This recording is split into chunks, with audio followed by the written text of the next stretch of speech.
If you're like I was, you were waiting on menopause, thinking that's when all the changes would happen. But now you've become aware of something called perimenopause, and you're not even sure what it is or why so many people are talking about it. So let's break it all down in some simple terms. Perimenopause is the time leading up to menopause. It's when your hormones, specifically estrogen and progesterone, start fluctuating.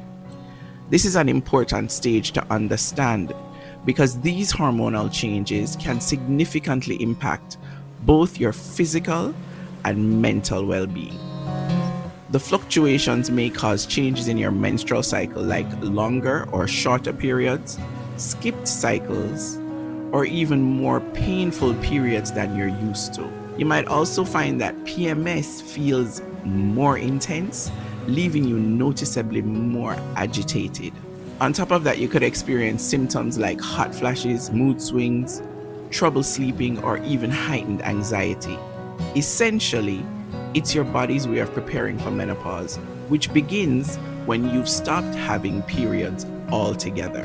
One of the big questions many of us have is, when does perimenopause start?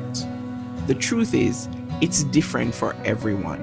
For most women, it begins in their 40s, but for some, it can start as early as their late 30s. The tricky part is that you might not even realize you're in it at first because the symptoms can sneak up gradually.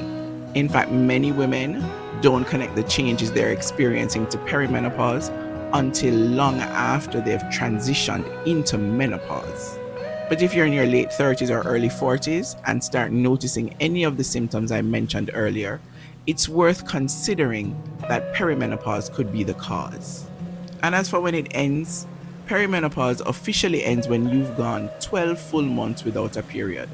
That's when menopause officially begins. On average, this whole perimenopause phase can last anywhere from 4 to 10 years. Although these answers are factual, I know they might feel a bit frustrating because the timelines are so varied.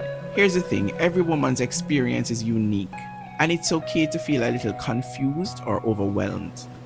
But you can make this time less confusing by paying attention to the changes in your body and emotions. It's also helpful to remind yourself that these changes are caused by fluctuating hormones. It's not that you've suddenly become a different person.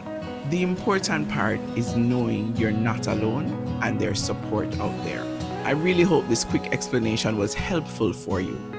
I'm planning another explainer video about perimenopause fatigue and how to manage it. If the video is already done, you'll find the link in the description. I'd love to hear your thoughts. Are you starting to notice changes, or are you just learning about perimenopause like I did when I was going through it? Let's talk in the comments.